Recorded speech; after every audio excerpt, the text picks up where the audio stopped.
Final Fantasy VII Remake is a game that absolutely blew my mind. I went into it expecting it to be good, but it greatly surpassed all my expectations. Welcome back, my friends, to another video here on the channel. Today, I'm going to be sharing my thoughts, impressions, and kind of a loose review on Final Fantasy VII Remake. Now, if you guys are new to the channel, or if you don't know, Final Fantasy VII, the original, the 97 version, I never played until recently. I've just been playing through it after platinuming the remake because I needed more. I wanted to know more of the story. I wanted to experience the original story that everybody praised so much. I wanted to see what all the fuss was about.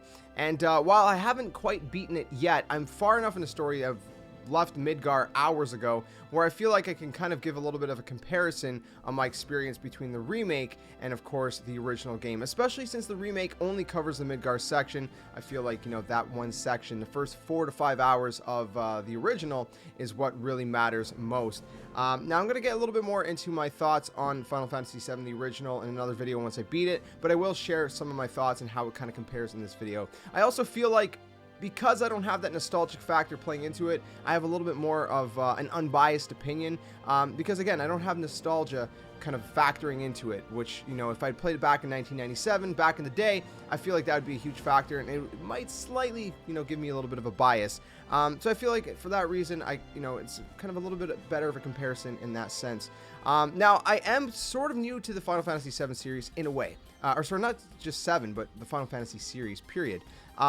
There was a Final Fantasy game I played back in the day on PS1, though I can't remember which one it is. I think it might have been 9, but I honestly don't know. I never beat it. I played through maybe a couple hours of it. I don't know. I don't remember how long I played through it, but I'm pretty new. So when Final Fantasy VII Remake got announced, when I seen that it was coming out, I was very interested because obviously everybody's always praised the Final Fantasy series. I've become a massive Kingdom Hearts fan over the years, and the fact that Nomura, who I think is one of the greatest development masterminds of our modern era, works on both was just something that intrigued me as well. The fact that, you know, Square Enix just seems to always publish such amazing games, especially their development studios out of Japan, you know, the Final Fantasy series, the Kingdom Hearts series, for example. And so that's what instantly caught my attention. I wanted to experience that, seeing Final Fantasy characters in Kingdom Hearts, wanting to learn more about these characters, you know, in their actual origin games is something that really drew me in. And I do plan to play through most of the games, or at least a lot of the ones that are on PS4, as I've purchased 7, 8, 9, 10. Plan to get through those first before continuing through maybe 12, maybe 15, which there's mixed reviews on both of those, or I guess even 10 to some extent. But anyways, we're not talking about those in this video. We're talking about 7 and 7 Remake specifically. Now, Final Fantasy VII Remake instantly drew me in. As soon as I played the demo before the game came out, the 1-hour demo, so the first hour of the game, I knew this game was going to be incredible. I could not wait to dive in. Now, obviously, if you guys played the game back in the day, I'm sure that first hour meant so much more to you than it did to me because I hadn't played Final Fantasy VII up until this point. Obviously, now, having played the Midgar section and a lot more after, if you guys are wondering, by the way, I'm currently just after the North Cavern section, North Crater section in Final Fantasy VII. So I'm about 15 hours in, give or take. I guess, what, halfway through the game? It's amazing, by the way. So, having not had that nostalgic factor, I'm sure if I had played it back in the day, that section would have been even more mind-blowing to me. But as someone who's completely new to it, I had no idea what the story was, nothing. The whole game, really, the whole remake was absolutely mind-blowing to me. It was so good, to the point where it pushed me to go and play the original right after. It's just a game that's so visually stunning. I love the combat system. Now, the combat system is obviously something that has a little bit of controversy. I think most people like it. You guys can let me know what you think in the comment section below. But obviously, the original is turn-based. A lot of the original Final Fantasy games are turn-based. And while personally, I'm not crazy about turn-based games, I will play them, obviously, depending on what the game is. But I personally much rather, you know, action RPGs. That's why I love Kingdom Hearts so much. You know, it's all action. It's real-time, you know, combat, which I really love that kind of system. So I was really excited that that was a combat system for Final Fantasy VII Remake. Now, of course, there are still a lot of elements that have returned from the original combat system, just how you set up your character, things like materia. They've renamed some of the materia. Obviously, there's certain materia that I believe is not currently in the game, but I think that's because you probably find them later on in the, you know, future parts. There's going to be obviously multiple parts to the Final Fantasy VII VII Remake, and there's certain material you find later in the game outside of Midgar in the original Final Fantasy VII, and so I think there's going to be, you know, other materia added in the future entries of the remake. But for the most part, you know, works kind of similar to the original. You know, how you set up your materia, you got your summons, you got different things like that. Couple tweaks which I think you know, are nice, but you know, for the most part it's very similar. You know, tweaks such as if you equip certain kind of magic materia in the original, it would take, like, let's say a reduction, like 0.2% of your HP reduction if you equipped, you know, ice materia or fire materia, where I don't think it seems to do that in the remake. Correct me if I'm wrong, but I didn't notice it. Obviously, you know, certain things like limit breaks and things like that have returned, but it's all, you know, in real-time action.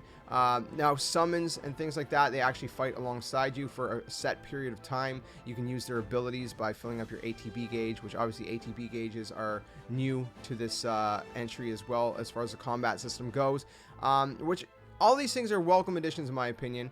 So for example, where Braver was a limit attack, a limit gauge attack, or a limit break rather, in the original entry, in this one it's more of an ATB attack. It's a move that you can use by filling your ATB, which is a gauge that fills over time, and it fills via attacks against the enemy. So like I said, visually I think the game looks stunning. I think they did an amazing job with the art style.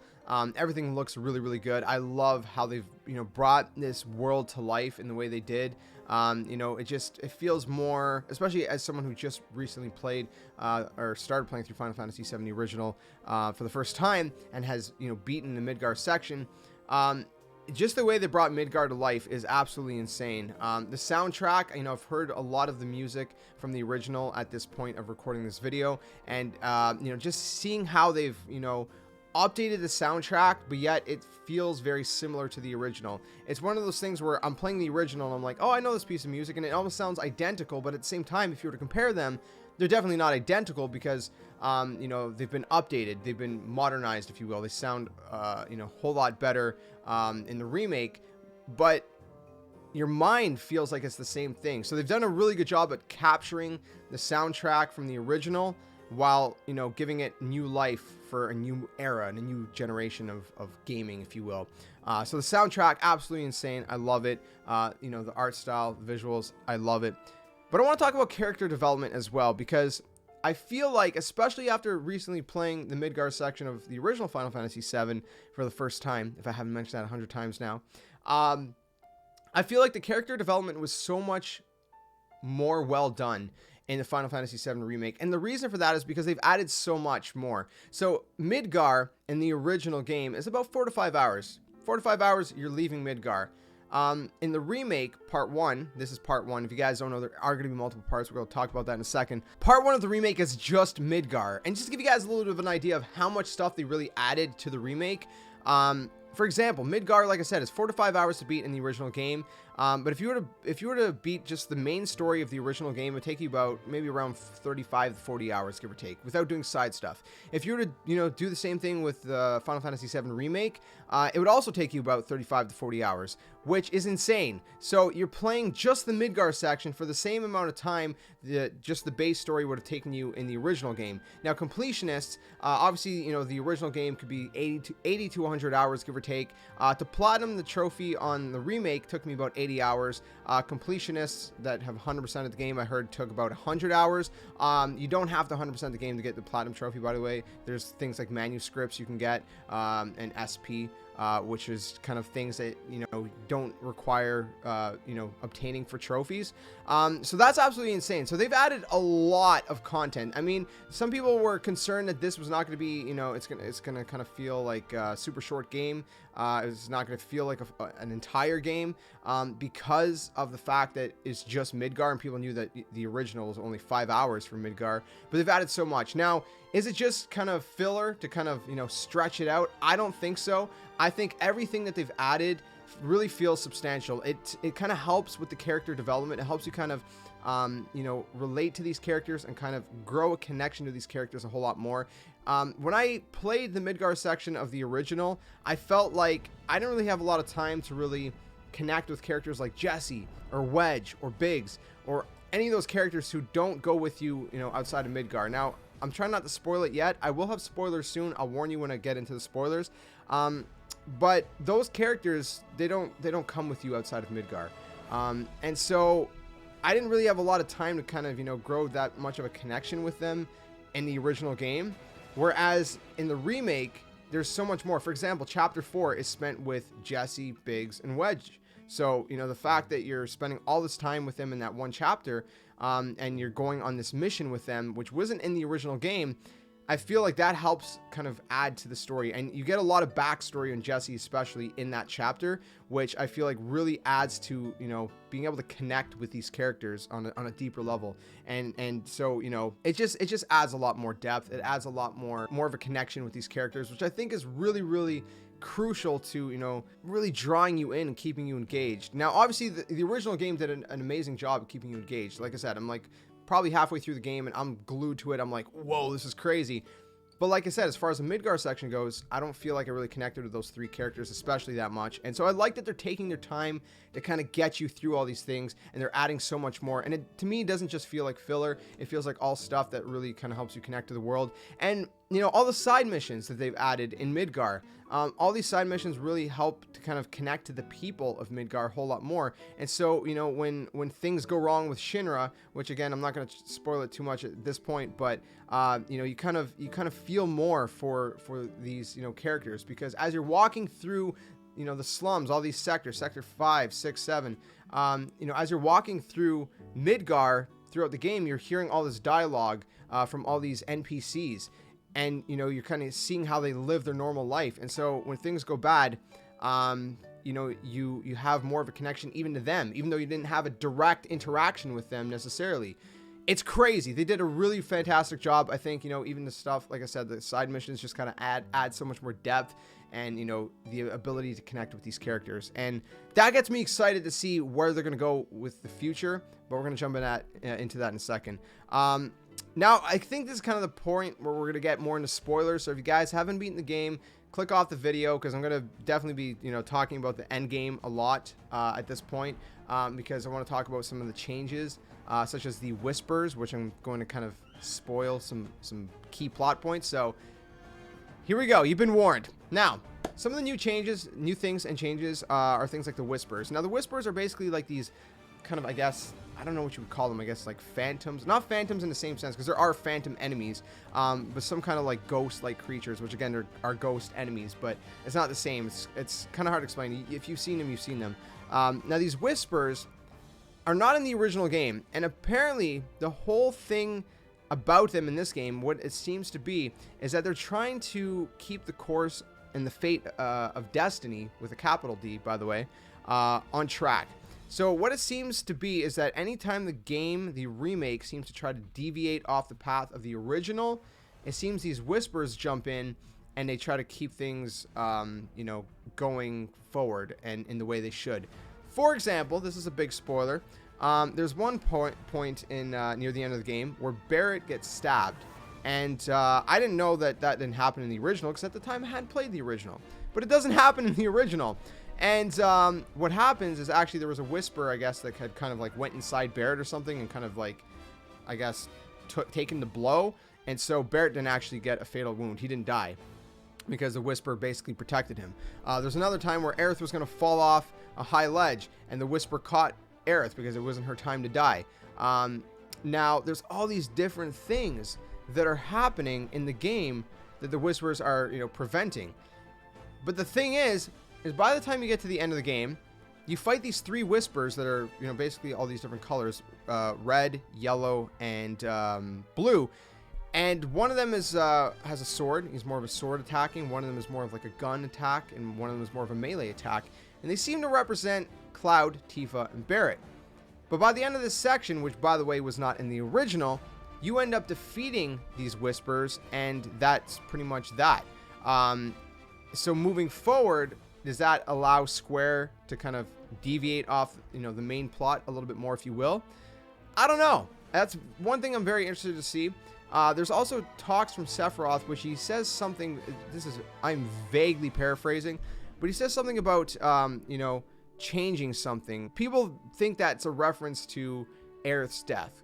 Again, spoiler, if you haven't played the original, Sephiroth ends up coming and killing Aerith in one section that's a little bit later in the game, obviously after you've left Midgar and you're a little bit further in the game. So while I can't find the exact quote, at the end of Final Fantasy VII Remake, Sephiroth does tell Cloud that he has about 7 seconds until the end, and some people think that that's a reference to Aerith's death, because from the time that Sephiroth appears and stabs Aerith in the original game, there's about 7 seconds there. So I guess maybe they're hinting at the fact that, you know, Cloud is going to have 7 seconds this time to change that fate of Aerith and maybe save her instead of her getting actually killed. So there may be a good chance that maybe we could actually save Aerith in the future of the remake. I don't know. I kind of hope so, because, you know, she's a great character. Could that be preventable in the remake? Are they going to change certain key plot points like that? Is Aerith not going to die at that point? Is she going to die at all? See, that's what I'm saying. Now that the Whispers are gone, it feels like they have a little bit more of leeway and they could do a lot more with the story in terms of, you know, deviating off the original path. So that's very interesting. Also, the fact that, you know, Sephiroth, you meet him a lot earlier in the game as compared to the original, which I heard the developers just said, like, why save him? That's kind of like the idea, like why keep him a secret when players already know about him from the original game. That's why they kind of showed him off a little bit earlier. You end up fighting him at the end of the remake, but obviously you don't kill him. Spoiler alert, he's not actually alive. It's kind of like his essence, if you will, or his spirit, I guess. I don't know how to really explain it, but, you know, the point is you don't actually kill him at the end of Final Fantasy VII Remake, and he's obviously going to be there in the future of the story. So, quick, I guess, note on the future, my thoughts on the future of the remake. Obviously, this is going to be a multiple entry series, and this is getting some people upset, which I don't fully understand why, because this is obviously a remake, guys. It's not meant to be the original game. It's not a 1-for-1 by any means. Like I said, you look in Midgar, it was 4 to 5 hours to beat in the original game. This game, it's like 35 to 40 hours. They've added so much. Is it filler? Are they just trying to milk it? I don't think so. Obviously, they're a business at the end of the day, but I do not believe that they're just trying to milk it, because it's all substantial story-based stuff that I feel like, again, adds to the world, adds to the character's development, adds to your connection to these characters, to this world, to, you know, to all these different, you know, story elements. And so I think they've done a fantastic job. I didn't at any point feel like anything felt kind of tedious. Even some of the side missions. A lot of games, side missions do feel like filler. In this game, the side missions felt like they were just kind of adding to the story. They were adding to, again, my connection to the world, and even some random NPCs that you barely interact with in the game, I felt for in certain instances. But moving forward, Nomura said that they want to release smaller chunks of the game at a faster pace. And does that mean smaller than the first part? I don't know. I don't think so. I think what he's referring to is that, like Midgar, the Midgar section, which is just a fraction of the original game, they want to continue that, because a lot of people, he was responding to this in reference to people talking about it being a trilogy. It cannot be a trilogy, because Midgar is only a small section of the game. The first part would have had to been a lot longer, which would make part 2 and part 3, if it was only a trilogy, probably like 150 hours plus. Maybe even 200 hours, honestly, because there's so much more left to the Final Fantasy VII story that they haven't even begun to scratch upon and touch upon. There's going to be a multiple entry series. I mean, I'm seeing at least 5 parts in this, personally. And am I upset about that? Do I feel like it's a ripoff to pay the full price of a game every single time? No. And the reason is because what they're doing is they're making each entry, at least so far with part 1, feel like its own entity, like its own game. So when I'm playing part 1 of the remake, the way they end it, it doesn't feel like, you know, some cliffhanger, like, oh, you know, pop in disc 2, like, in like 2 years or something. It doesn't feel like that. It doesn't feel like when you finish the first disc of the original game and it's like, okay, pop in disc 2, you know, it's time to move on. It doesn't feel like they're leaving it like that. The way they've added certain things, like I said, you know, a final boss fight. We fought Sephiroth at the end of Final Fantasy VII Remake. The way they've ended it makes you feel like this is a conclusive, you know, kind of ending to the story, but then they leave it open, obviously, like, you know, there's more. Now, if Final Fantasy VII never came back in the day, I don't think people would be complaining about this format, because the problem is Kingdom Hearts does this. Kingdom Hearts, you know, has a larger story where all the games are connected, but each game feels like its individual story, but you still have so many questions at the end of the game. And that's what the remake is doing. The remake is giving you a sense of feeling that, you know, you've beaten an entire game, but that there's more to be told. And I think the only reason why people are upset about, you know, it being a multiple entry series is the fact that there was an original Final Fantasy VII to compare it to. But this is a remake, and they're expanding so much more. Like I said, 40 hours to beat the original game, 40 hours just to beat the Midgar section in the remake. I mean, it's very clear that they're putting in the work, and they're really, really retelling this story with a whole lot more depth. So I'm happy to pay, you know, a $60 price tag for up to even 10 entries. I don't care, because every single entry feels like its own thing, and it has so much content that could last, you know, like I said, you know, 40 to 100 hours, depending if you do all the side missions and all the, you know, everything there is to do in the game. So that's my opinion. That's my thoughts. I'm excited for the future of the remakes. Playing the original for the first time ever right now is getting me even more excited to be like, wow, I cannot wait to see how they, you know, remake this. For example, the Gold Saucer, which is like a really cool amusement park in the sky. How are they going to remake that? That's going to be so cool to see. All these different environments. You know, I couldn't even imagine before playing the original game that there were all these different environments. I had no idea. There's snowy environments. There's like forest environments. There's temples. There's all these crazy environments. If you guys never played the original, you guys have to play it. It's amazing. But anyways, all that to say, this has been a very long video. I would give the first part of the remake a definite 9.5 out of 10. It was an amazing experience. I had the time of my life. I'm so excited for the next parts. I hope that they do make like tons and tons of parts. I hope that they add so much story, because I don't want this to ever end, man. I want them to dig as deep as they can into this lore. I am so invested in this lore. I spent hours last night digging through the lore, reading all these different things, because I'm so invested in this story, and I love that they're just digging so much deeper with the remake. And I don't know, I just hope that you know, each part is just like they did with the first part, where, you know, it's a full-length game. They add a ton of, you know, super substantial content the way they did in the first part of the remake. And I don't know, I guess I'm just really excited. Maybe I'm alone. Maybe you're with me. I don't know. Let me know in the comment section. Do you agree with me? Do you disagree with me? Let me know your thoughts. I apologize for dragging this on longer than I intended to, but I'm excited. I'm really, really excited. Also, if you want to see me play through the original game for the first time, I've been streaming it here on YouTube. I have all the streams archived as VODs here on YouTube. You can go back and watch them all if you want to see my reactions to everything. So that's also exciting if you want to see someone play for the first time in 2020. So thanks so much for watching this video. If you enjoyed it, leave it a like, subscribe if you guys are new, and let me know your thoughts on the first part of the remake. Let me know your thoughts on there being, you know, multiple entries to the remake. And if you guys are as excited as I am, I'm really stoked. I cannot wait for part 2. And I'll see you guys soon in another video. Till then, my friends, game on. Thanks for watching.